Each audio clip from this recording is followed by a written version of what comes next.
Welcome back to the Sports Source. This segment of our show is brought to you by A.G. Hines Company. If you're about to start a building project, even just a small do-it-yourself project around your house, turn to A.G. Hines Company first. You know how difficult it is to get supplies right now. If you've been doing anything, well, if you've been going to your grocery store, you know that prices are up, some things aren't around. It's like that for everyone out there. And if you're starting a project where you need building materials, some of these national stores out there, they're not getting what they need. You know who's got it? A.G. Hines Company, because they aren't having to wait for the corporate headquarters to send them things. They've got their own 100 years worth of contacts. I'm telling you, they've got the stuff you need right now. Check with them first. Guarantee you, you'll find what you need. A.G. Hines Company. All right. Here's a guy who always delivers what we need. I didn't mean that. It just sounded right. Yeah, Chuck Cavaleris down there, long-time sports writer in town. Chuck, thanks for joining us, man. It's great to be here. Josh Heupel runs a more open program than Jeremy Pruitt. That's not news to you. Possibly he has less to hide. But at Media Days, Heupel made the comment, and it stood out to me when I heard it. You know, he likes having many voices to sing the praises of what's going on inside the program. And I thought, well, that's interesting. I wonder if he meant that as a little dig. That doesn't seem to be his personality. But Jeremy Pruitt was very much of the one voice mentality that Nick Saban believes in, that we're not going to have everybody else talking. Josh Heupel, that is not the case. Joe Rexrode wrote, as I said in the tease there, that Heupel seems to be a more normal guy and less of a, and these are my words, a paranoid maniac than some of the coaches, most of the coaches you see these days. My question is, do you think that his normal guy, seemingly well-adjusted, not paranoid, do you think that will help him in his job at all? Yes. I will say, in retrospect, to use your words, paranoid mania makes more sense in retrospect on the Pruitt, yeah. Yeah, like it's like, okay, well, all right, maybe the paranoia was not unfounded. But ultimately, it doesn't help you win games. What happens is when you win games, more people are in the boat because like, oh, I remember that guy. I like that guy. I've seen that guy. Mm-hmm. I like what I see from him. When you lose games, they're not just numbers and a helmet. It's, oh, well, that kid seems like a really nice kid, and like when Alontae Taylor misses a play against BYU, they're not ready to bury the kid. They're ready. He reps this university that I love a lot, and that's where fans are. And I think it doesn't help you win games, it doesn't make you lose games, but I think the connection part is real, and I think Tennessee fans, that has been missing for quite a while. Might not help you win games, but it'll help you win fans. Absolutely. For at least a little while. Yeah. Thoughts? You think it helps? Yeah, I do think it helps. The thing that I don't think coaches understood was when you shut out the media, you're shutting out the fans too. Yeah. Because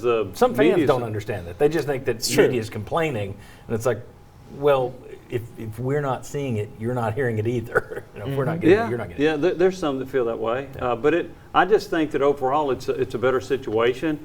I think it better prepares players going down the road if they got a future in this sport. There was the Southern Cal transfer that Caleb Tremblay talked about. When I left Southern Cal, I wanted to play in the South. Why?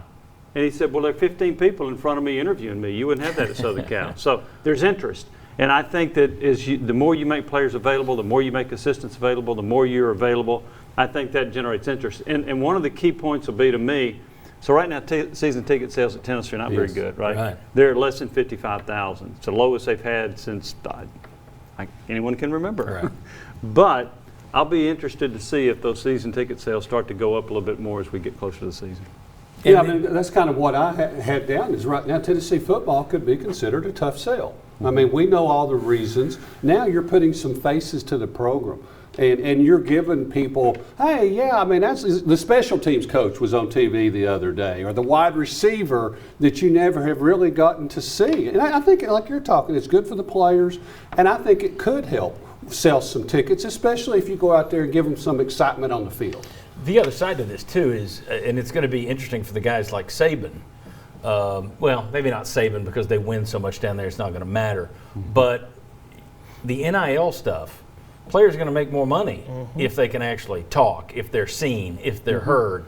That helps them push themselves and market themselves, and someone's going to say, this kid's got a great sense of humor, or wow, this kid's really sharp. Let's get him to do an ad for us. Whereas if you're one of these coaches who, welcome to campus, put this tape over your mouth, you might not have as easy a time recruiting some of those kids who want to be front and center. I don't think, though, this whole normal thing is. I don't think that helps you win or lose games. I don't think Right. that depends on the coach, because you look at Bill Belichick and Nick Saban, they run it like they're hiding nuclear codes. Look at Pete Carroll.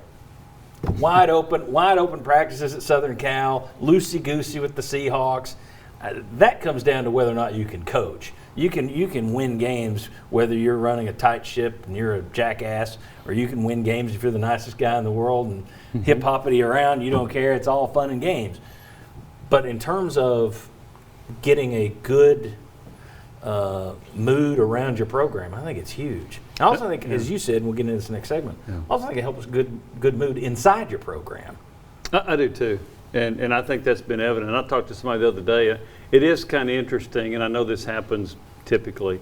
Once a coach leaves, for whatever reason, you start hearing some of the Oh, yeah. dirty stuff about it, and sometimes it gets aired a little bit more. And I was kind of appalled at some of the things I'd heard about what was going on under the Pruitt regime.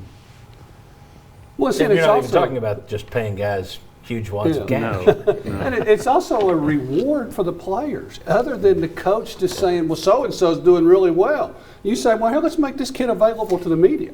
Here's, and get out there and talk a little bit. It probably helps that he's comfortable with that, because the pendulum is swinging away from the Saban method for the NIL reason.